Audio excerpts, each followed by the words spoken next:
아모스는 목자이며 또 뽕나무를 재배하는 그런 농부이기도 했습니다. 그럼 그가 살았던 곳은 북이스라엘이었는데요. 그리고 남유다의 그 국경 지역에서 살고 있었습니다.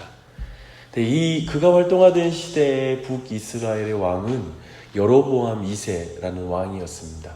그의 치세 아래서 북이스라엘은 굉장한 성공을 이룹니다. 그런 굉장한 그 군사 지도력을 갖고 있었기 때문에 많은 전쟁에서 승리했고요. 그리고 그 영토 또한도 솔로몬 시대를 버금가는 영토의 확장을 이뤘습니다. 당연히 그 가운데 막대한 부까지도 창출해내는 그런 시절이었습니다. 그렇기 때문에 사람들은 물질적인 부와 영토의 확장을 가져온 그 여로보암 2세를 다들 위대한 왕이라고 이렇게 칭찬했을 것입니다. 그런데 선지자는 굉장히 다른 관점을 가지고 있습니다. 왜냐하면 그가 다스렸던 시대 물질적인 부는 결국 영적인 무관심을 낳았고요. 그리고 그는 가나안 신들을 숭배하는 일을 그냥 내버려 두고 그리고 지지하는 위치에 있었습니다. 그런 가운데 그가 다스리는 그 시대는 어쩌면 오늘날 말로 자유시장 경제가 매우 강하게 작동하여서 그저 사람들은 어떤 그런 물질적인 가치를 추구하면서 그리고 경쟁하면서 부익부 빈익빈 문제가 심각하게 발생한 시대였습니다. 북이스라엘은 가진 자가 억압하는 그런 땅이 된 것이죠. 그런 면에서 어쩌면 세상의 관점에서는 정말 훌륭한 왕이다. 그리고 정말 잘 먹게 해주고 잘 살게 해주니 얼마나 위대한 왕일까라고 볼지 모르지만 하나님의 눈은 늘 다른 것을 보게 됩니다. 우리 또한도 우리의 인생과 그리고 이 시대를 보는 눈에 있어서 사단이 주는 그런 생각, 그런 관점이 아니라 하나님이 주는 관점으로 이 세상을 보고 우리의 인생을 보는 그런 눈이 있기를 바랍니다. 이런 상황에서 아모스는 이제 북이스라엘의 영적인 수도라고 말할 수 있는 베델, 그곳에 이제 금신상이 세워져 있었거든요. 근데 그곳에 올라가서 하나님의 말씀을 선포하는데요. 그 내용이 아모스서입니다. 1장부터 2장까지 이스라엘과 열방에 대한 메시지가 주어지고 있고요. 그리고 3장부터 6장까지 이제 이스라엘과 지도자들에 대한 그런 말씀이 선포됩니다. 그리고 7장에서 오늘 9장까지는 이제 심판에 대한 그 비전을 보게 되고요. 환상을 보게 되고 그리고 하나님께서 마지막으로 회복에 대한 약속도 주십니다. 환상의 내용을 보면 메뚜기 재앙, 불, 그리고 달인줄, 과일 한 광줄이 환상과 같은 그런 환상이 이어지고요. 오늘 본문 9장으로 내용이 이제 전체가 마무리가 됩니다. 아모스 선지자도 여느 선지자들과 마찬가지로 자신이 전했던 심판의 메시지를 전하고 나서 마지막으로 이제 구원과 회복을 약속하는 소망의 메시지로 이제 그 모든 게 마무리가 됩니다. 하나님의 말씀이 사라지는 영적 기근, 그런 고통을 받는 것은 전 세계적인 그리고 전 우주적인 하나님의 심판의 사역입니다. 하나님의 법궤를 가져다 놓은 다곤 신전에서 신상들이 무너진 것을 연상케 하는 말씀이 이어져요. 우리 알죠? 엘리의 두 아들이 이제 법궤를 들고 이제 전쟁터에 나갔다가 이제 블레셋에 패하여서 그 법궤가 이제 다곤 신전에 들어가게 된 일이 있는데 그날 밤에 다곤 신상이 그 앞에 무너져 버리죠. 바로 그 일을 연상케 하는 말씀이 쭉 이제 9장의 내용에 그런 게 나옵니다. 한편으로 사사 삼손이 다곤 신전의 기둥을 붙잡고 그걸 무너뜨렸을 때 그 안에 있던 모든 사람이 죽임을 당했던 일을 연상시키는 말씀 또한도 이 아모스 선지자를 통하여서 그런 말씀들도 연상시키는 말씀이 또한 이어지기도 합니다. 여로보암이 북왕국에 세운 전통성 없는 거짓 신정의 기둥머리가 부서지면서 거기 모인 무리들의 머리에 떨어져 다 죽임을 당한다라는 말이 방금 다곤 신전에서 일어났던 그 모든 걸 연상시키는데요. 1절에 보면 그 말씀이 이제 나옵니다. 하나님의 심판의 대상들은 음부에 있든지 하늘에 있든지 갈멜산 꼭대기에 있든지 혹은 바다 밑에 가든지 다 하나님이 찾아내어서 반드시 심판할 거라고 이제 말씀하십니다. 하나님의 심판을 피할 자가 없습니다. 아무도 없습니다. 왜냐하면 하나님은 말씀으로 온 세상을 창조하신 분이시기 때문에 그분의 눈을 피할 자가 아무도 없습니다. 그것을 분명히 말씀하고 있죠.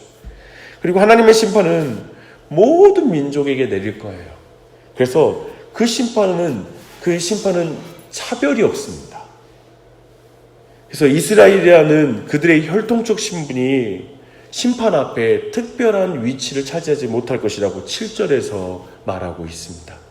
이스라엘이나 구스나 즉 에디오피아나 블레셋이나 아람 사람이 구별이 없다는 아모스 선지자의 말은 이스라엘 사람들의 영적인 자존심을 꺾기에 충분한 말씀이었을 거예요. 차별 없다, 하나님 심판 앞에 똑같다라고 말하는 게 그들의 마음에는 정말 우리는 좀 다른데? 라고 생각했을지 모릅니다. 물론 전혀 구별이 없는 건 아닙니다. 하나님은 이스라엘 중에 참 이스라엘을 구별하시기 때문이라고 8절과 9절에 말씀하고 있습니다. 야곱의 집을 완전하게 멸망시키지는 않겠다라고 은혜롭게 말씀해주고 있습니다. 그리고 구원을 얻을 자가 그 중에 있겠다라는 것이죠. 그 백성을 만국 중에 골라서 체질하겠다라는 그런 표현을 씁니다. 여러분 체질하는 걸 보셨는지 모르겠어요. 저도 이제 어려서 시골에 살았으니까 봤습니다. 체질을 하면 결국 그 돌과 또 알곡까지도 구분이 그 체질하는 판 위에 이루어지게 되잖아요. 그것처럼 체질하시는 거죠. 즉 온 세상 모든 민족 중에서 자기 백성, 그리고 하나님을 섬기는, 그리고 하나님을 사랑하고 순종하는 자기 백성을 구분하는 것입니다. 심판 중에 그 일이 반드시 일어납니다. 그래서 그중 알곡 중에 하나도 땅에 떨어지지 않게 하겠다. 그렇죠? 정말 부지런히 일하고 하는 농부들은 채질할 때 알곡 하나 땅에 떨어진 걸 보지를 못하죠. 노력해서 그걸 하나도 떨어지지 않게 하려고 신경 써서 채질을 하죠. 하나님은 전지하시고 전능하시고 온전하고 완전하시기에 하나의 알곡도 그냥 떨어지는 법이 없습니다. 그렇게 하나님 하실 거예요. 하나님은 자기 백성을 다 보존하시고 하나도 잃어버리지 않으실 것입니다. 하지만 이런 경우에 화를 입어요.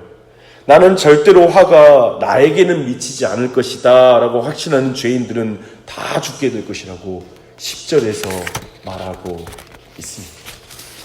그래, 심판은 아무도 피할 수 없고요. 심판은 모든 사람에게 구별 없이 차별 없이 이루어지죠. 그래서 모든 사람이 나는 심판당할 자이다, 나는 마땅히 심판당할 자이다 라는 걸 인정하는 것.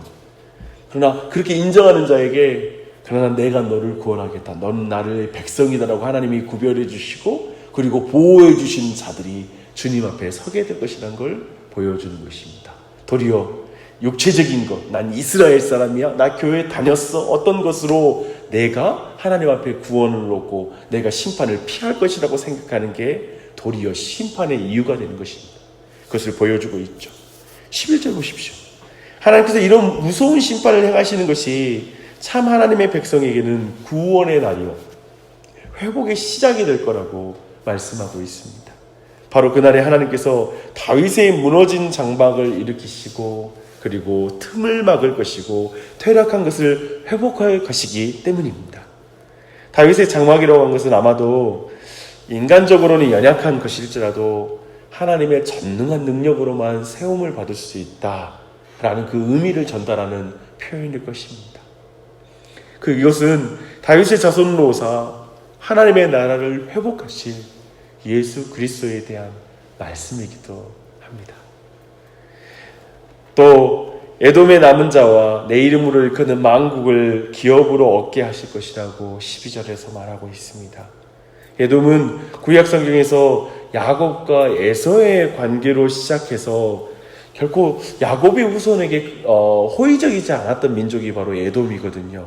그러나 이제 하나님이 세우시는 나라에서는 에돔의 남은 자, 하나님을 섬기고 사랑하고 순종하는 자와 하나님의 이름으로 일컫는 모든 나라, 모든 민족이 구원을 얻게 될 것이라고 저는 이렇게 말씀하고 있습니다. 그래서 에돔은 원래 사랑받지 못하는 자였으나 또 그 가운데 모든 민족들을 대표로 또한 그들 안에도 구원을 얻을 자가 있을 거라고 이렇게 말씀해 주고 있는 것입니다. 하나님의 나라가 이렇게 회복될 때 사람들은 평화롭게 밭을 갈고 곡식을 베며 포도를 밟고 씨 뿌리는 일을 계속 할 것이고, 산들은 담포도들을 뚝뚝 흘리는 그런 복된 풍요가 있을 것입니다. 그런 날이 옵니다. 자기 백성의 사로잡힘을 풀어주시고 그들을 다시 본토에 심으시며 다시는 그들을 뽑지 않으실 거라고 말씀하십니다. 이렇게 영원한 하나님의 나라의 소망으로 아모스 선지자는 자기에게 주신 하나님의 말씀 모든 메시지를 딱 마무리해요. 그렇게 정리합니다. 사랑하는 여러분, 지금 우리는 이 시대를 살고 있는데요, 우리에게도 심판은 아직 남아 있습니다. 주님께서 재림하시는 날 온 세상은 하나님의 심판 앞에 놓일 것입니다.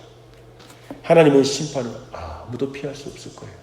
그때 차별이 없을 것입니다. 그러나 하나님의 백성에게는 그날이 구원의 날이요 회복의 날이 될 것입니다. 기억하십시오. 마지막 날에 신자들은 심판을 피하는 게 아니라 신자들에게 심판은 이미 예수 그리스도 안에서 이루어졌습니다. 그래서 마지막 날에 우리는 심판을 이미 받은 자로 서는 거예요. 그래서 더 이상 심판을 당할 필요가 없는 것이죠. 그래서 우리는 예수 그리스도 안에서 완전하게 내가 심판당했다.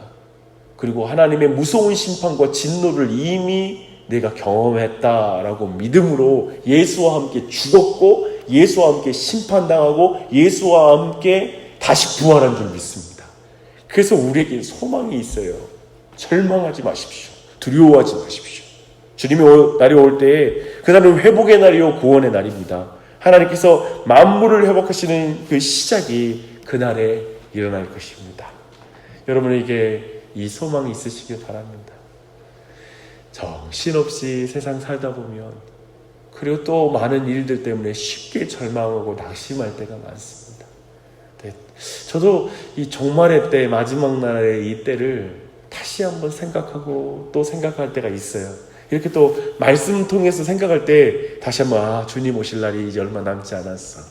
그래, 그날이 소망의 날이다 라면서 다시 한번 내 삶에 낙심해 있는 것, 그리고 모든 내 안에 열정을 잃어버린 것, 나태해진 것, 또 내 안에 좀 느슨해져 버린 어떤 모습들을 다시 바로잡자. 주님 오실 날이 가깝다라고 말할 때가 있습니다. 이게 우리의 소망입니다. 주님이 곧 오십니다. 그날을 기대하며 우리 안에 경건의 훈련들을 열심히 하고 죄와 싸우고, 정말 보이는 세상, 이 마귀적인 세상, 보는 것이 전부라고 말하는 세상에 쫓아 살아가는 것이 아니라 이럴수록 더욱더 영적인 주님과의 교제와 주님과의 관계와 이런 일에 더욱더 힘쓰면서 나아가는 게 정말 우리 모두에게 복된 일인 줄 믿습니다. 그런 은혜가 있길 바랍니다. 기도하시겠습니다.